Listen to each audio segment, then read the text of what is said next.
Hey everyone, this is Processing Trauma Out Loud with Candace and Sher, and I, Sher, am back again today with our good friend. I'm going to call you a good friend, Daniel. You're becoming a good friend.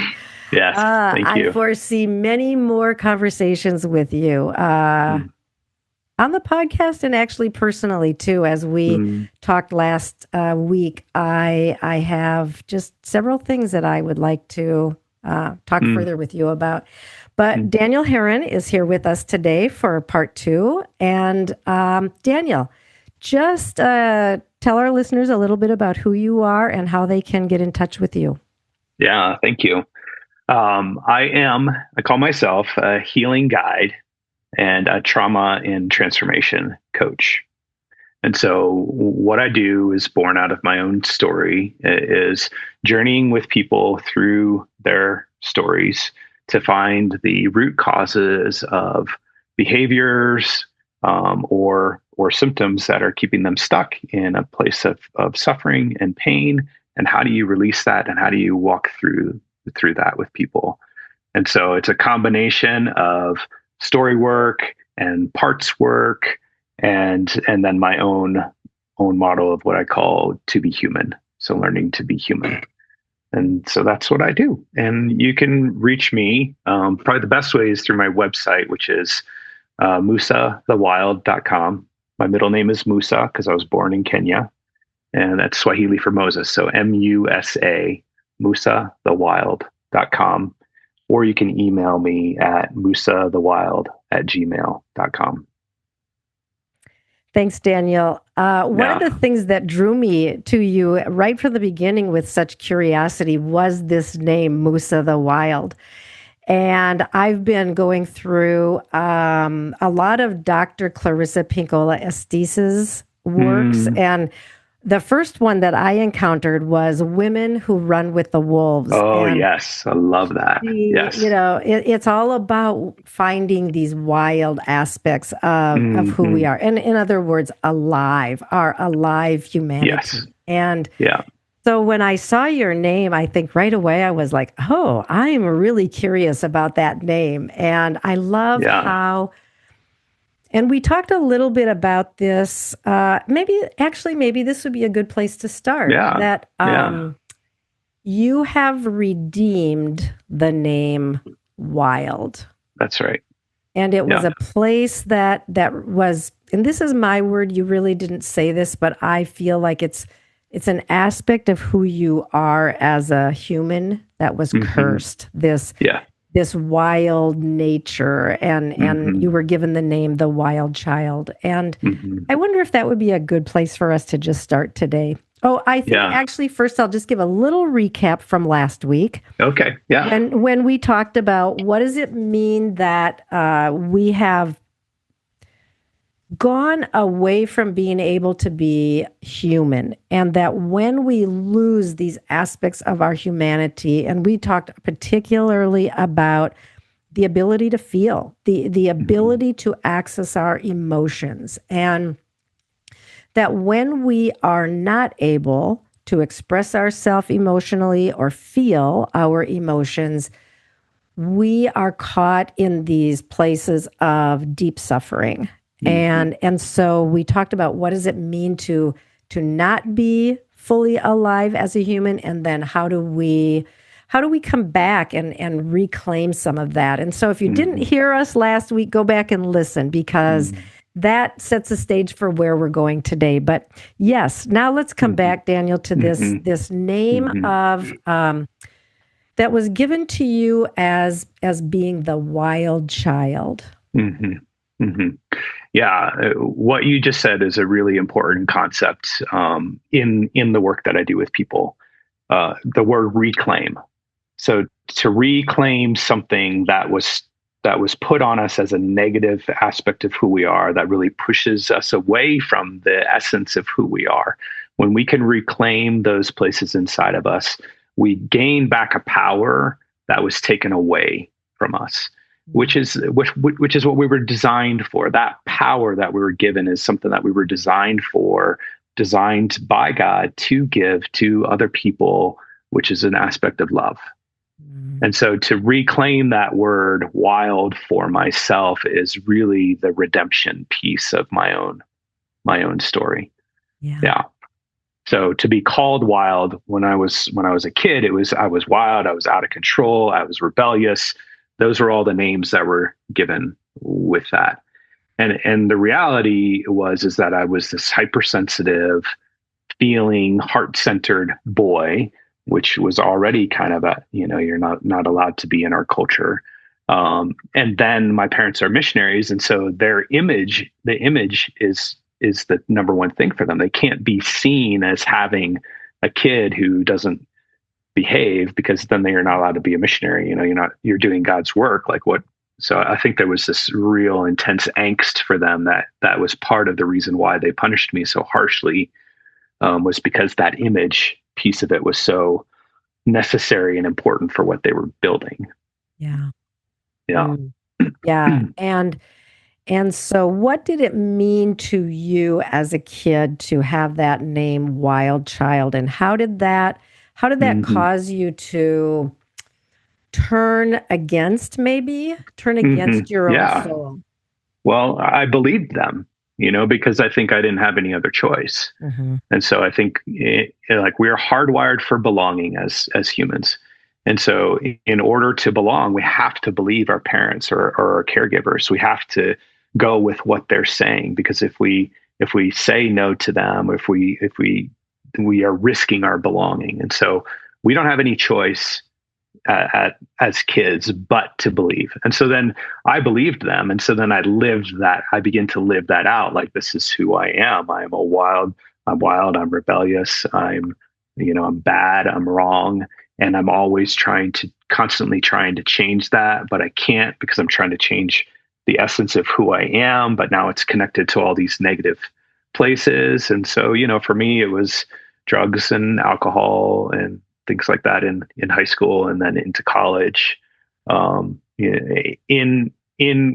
drugs and alcohol, I say that, but it's kind of like the level to which I went to those things would have been probably normal for my peers who were not Christians. Yeah. It wasn't like I was abusing them to this extensive level. It was just that I would drink and I would smoke weed. And for me, that was so far from, it was so wild. It was so rebellious, Yeah. but for my counterparts, who were in the secular world, that was like, well, it's just what we do. So like it was amplified because of my circumstances, but I just thought I was this horrible, Yeah. horrible, horrible person. Mm. Yeah.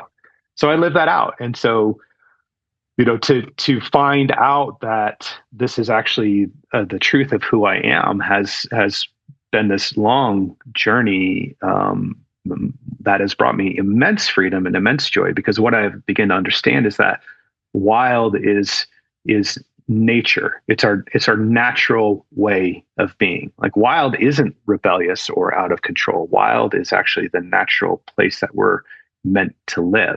Yeah. And so for me, that means that, I had this propensity to see lines and cross them. If somebody put a line there, then I wanted to cross it. But that's part of who I am. That's part of who I am. And yeah, it could get taken way too far. And because I thought that I'm this bad kid, I would take it too far. But I came to understand that that's not really who I was. I really didn't want to do that. And one of the things I did that we didn't talk about was I got into these, what do you call them?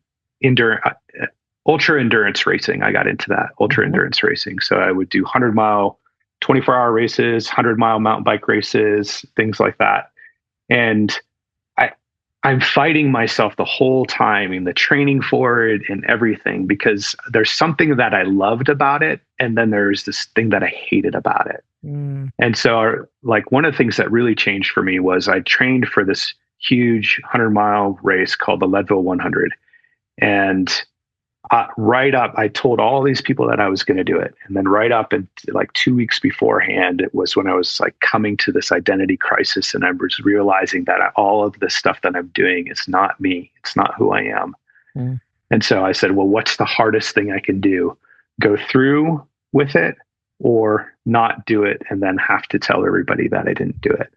Mm. And I said, I talked to my wife about it, and I was like, okay, I think I'm not going to do it.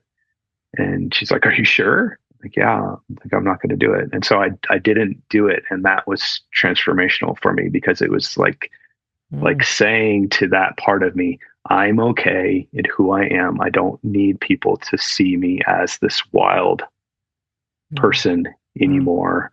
I can be okay mm. in who I am. Yeah. Wow. I see this kind of progression of you were a highly sensitive child who was very curious. Hmm.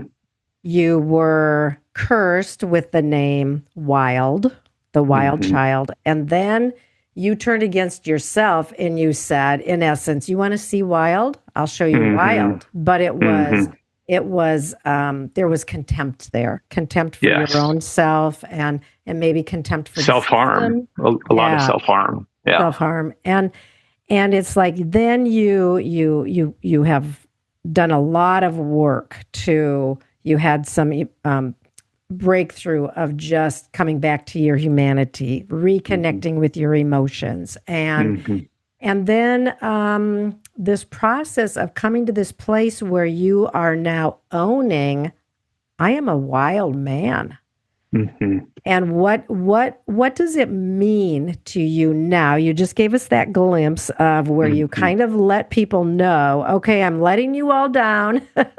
I'm not the wild man you think I am, but really in that act, it was a very wild act Hmm.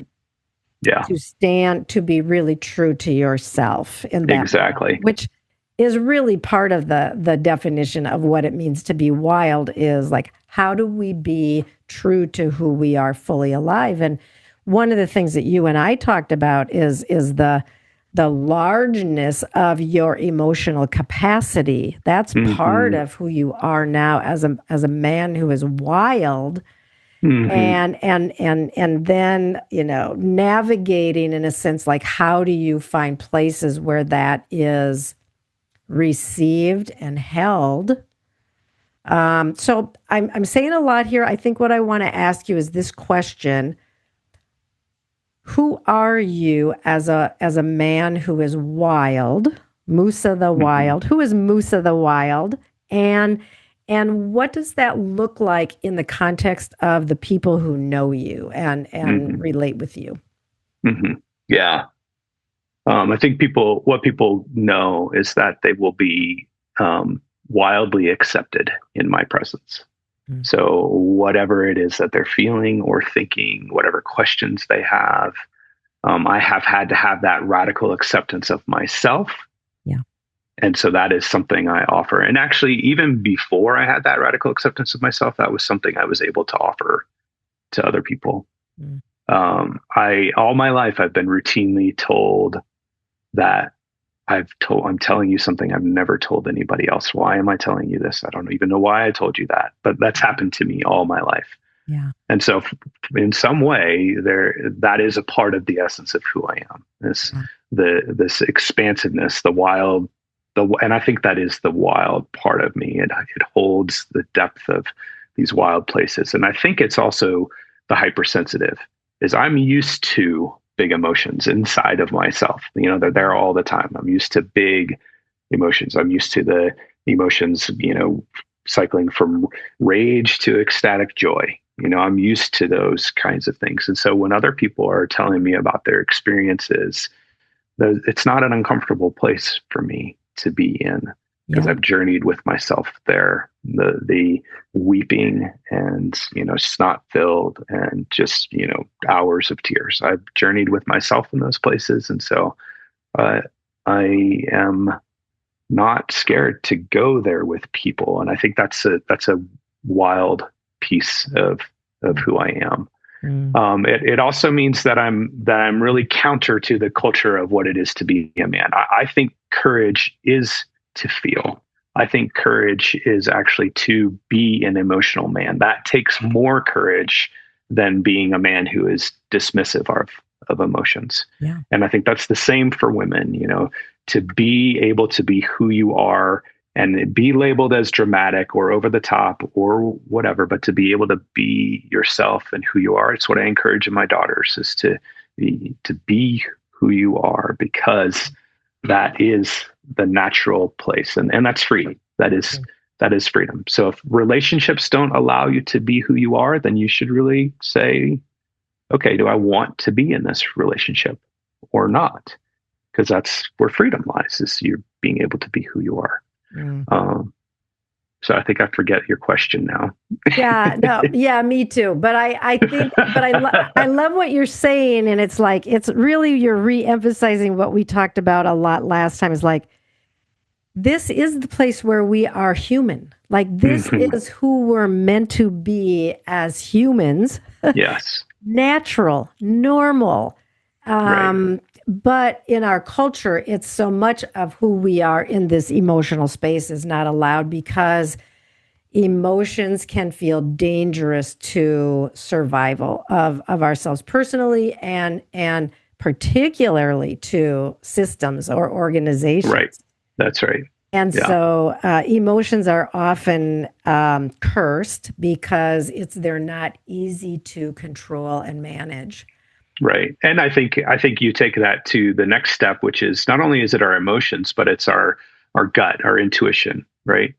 Because you can't rationally or logically explain a gut feeling, but a gut feeling holds so much wisdom and importance. Mm. And our society won't allow you to have a decision unless you can rationally, cognitively say why you're making that decision, right? Or why they should make that decision. But I think we're missing a huge part of our humanity. And so what neuroscience has shown us is that our prefrontal cortex, that cognitive part of our mind, can process about 10 bits of information per second, which is a lot. 10 bits of information per second is a lot. However, on a grander scale, our nervous system processes 30 to 40 million bits of information per second. Wow. So if we are only allowed to use our cognitive mind, we're using a fraction Yep. of the wisdom that is available to us. And so to not be able to trust our bodies, to not be able to live with our gut instinct, to not be able to trust our hearts, to not be able to feel, we have lost access to 99% of the wisdom that we hold as humans. Yeah. And we're living in a dissociated state, which we talked about last week. But Right. I think the question that I think would arise for a lot of people is that, okay, but the Mm-hmm. person who is really alive to what they're feeling in their body and the person who is really expressive emotionally is the person who hurt me, is the person who is out of control. And so what I want to ask you as a man who is wild, how do you find nervous system regulation? Because we're talking about these, huge amounts of information on the Mm-hmm. nervous system level versus the huge but much smaller amount of Mm-hmm. information that we can process just in our cortical brain. Mm-hmm. How so the threat is all of that can get out of control and be hurtful, which I think is something that a lot of us are afraid of in our not only from others but our own. What's that Mm-hmm. phrase? Something Mm-hmm. about the thing I'm most afraid of is my own power. Yeah. How do you Mm-hmm. find nervous system regulation when you get Yeah. activated?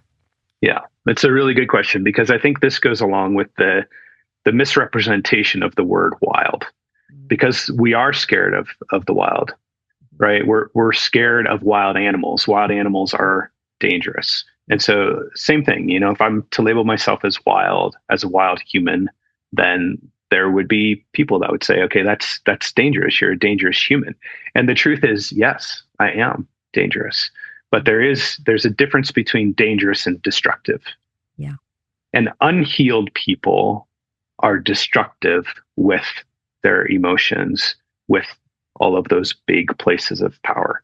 Yeah. But when you are moving in a place of healing and you have more access to your power, you are dangerous, but you're only dangerous to the systems and the people who would try to control and abuse other people. Yeah. You're dangerous to the places that are abusive. You're dangerous to power. You're dangerous to those things. Yeah. You are not dangerous to other human beings because you know how to regulate, right? You know how to live in a place of mediating your power, of using your power for love, which is the fruits of the spirit, kindness, gentleness, tenderness, all of those places. Mm-hmm. And that's actually much more powerful than condemnation, contempt, hate, humiliation. Those are tools of oppression. Yeah. Those are never actually agents of change. The change happens when we are given space to love. And I think courage, another piece of courage, is that it doesn't need immediate action. And everything in our culture is saying immediate action, immediate action, immediate action. But love is the long game. Courage plays the long game. Courage is the ability to live in a place of love, knowing that it's going to take a longer time. Because I could use shame in that same instance. I could use fear in that same instance, and I get immediate reaction. But I want to live out of the intrinsic value of something. And so this is something I brought into my parenting too, is I want my kids to be able to make really good decisions. But in order for them to make really good decisions, they need to think for themselves. They need to be able to ask the questions, and they need to be able to say, is this going to be good or bad? And in order for them to do that, they have to have the ability to ask the questions. And I have to hold that space and as a parent and say, yeah, that's a really good question. What do you think? Instead of just give them the answer, instead of just tell them, or tell, my kid asks me, why, Dad? Why do I have to do that? Instead of just saying, well, because I told you so, I can tell them. And my daughter, she'll say this to me sometimes. She'll say, why, Dad? And then I'll start to tell her. And she's like, okay, Dad, I really don't want to know the whole big reason why. I get it. Yeah. Love that. Right. I love that. And you're talking about honor, like you're honoring your kids when you approach them this way versus just using those other tools like shame, right. judgment, and condemnation and corporal punishment. And exactly. Yeah. Exactly. And so you were asking the question about how do you regulate yourself? Yeah. And I want to come back to that. And I think we're going to end here. So I want you to, okay. The reason why I want to come back to this is because as I am working with people, I hear this coming up a lot. And that is, when we're on this healing journey and we're becoming more alive and we start feeling more, the things we're feeling are really uncomfortable. And sometimes we're remembering things that we haven't remembered. And so the nervous system is getting a lot of activation. And so one of the things that I'm talking a lot about and teaching a lot on are just tools and resources. And so, I would love to hear some of the things that have been helpful for you. Yeah. Yeah. I think the number one thing is something that I learned in parts work, which is to befriend the places in us that feel. So like our immediate reaction to anxiety or to fear or to those kind of things is to try and push them away or get rid of them, the no fear phase or those kind of things, or even the inner critic inside of us, it's to shut it down, to try and shut it down and push us away. And I think the number one way we can find regulation is when we acknowledge those places in us for what they are, which is they are not the enemy. They're not the enemy. They are a place in us that needed to learn this mechanism in order to help us survive. So they are survival parts. They're survival mechanisms that were sent there to protect us. And so I think when we befriend them, it's to acknowledge that what's happening. So one of the tools that I use with anxiety is, okay, where am I feeling the anxiety in my body? For me, a lot of times that happens in my shoulders, a tension in my shoulders. And so I just say, okay, I hear you. And I just put my hands on my shoulders. I'm like, I hear you. What are you trying to tell me? What's going on? What are you trying to tell me? And so often for me these days that's all that's needed is some attention turned toward the anxiety. And then it starts to go, okay, thanks. You're listening to me. Yeah. And there's no more that really comes than just it slowed me down. Yeah. And it was anxious about whatever was happening. A part of me was there to protect me, but in just the attunement to that part of me, in touching it, which lets it know that it's okay. Yeah. And let me say, that's not true for all people. Mm-hmm. Touch, if you have experienced any sort of physical abuse, that may be the most uncomfortable, unsafe thing that you could do. So that's just for me. We have to find the things that are going to be helpful for ourselves to befriend those parts of us. Is the very first step.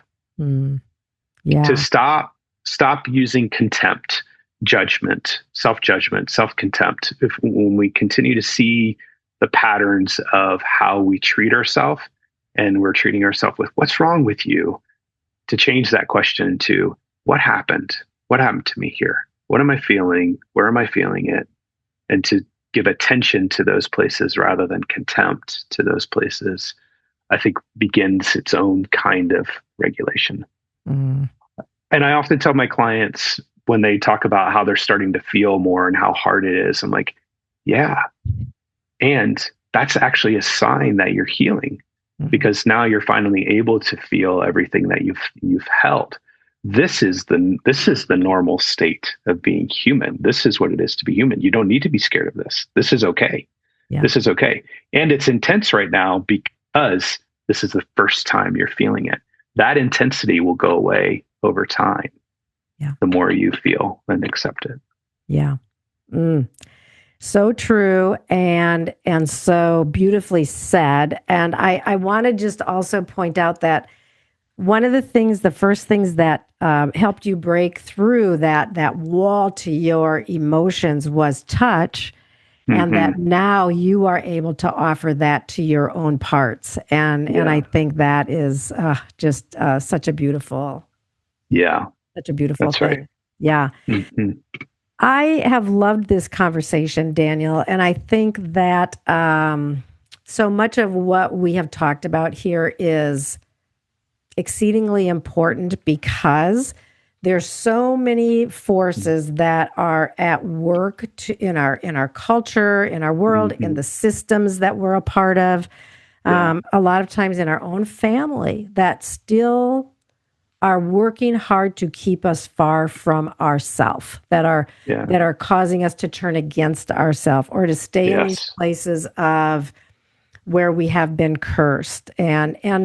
But I love just the conversation that we have had about recognizing that and bringing some care, receiving some care, having some breakthroughs, and going back and reclaiming these places that were shut down or almost in a sense like taken away from us really early in life. So thank you. It's hard to end, if I'm honest. It's always hard to end, I know. Yes, but, it's true.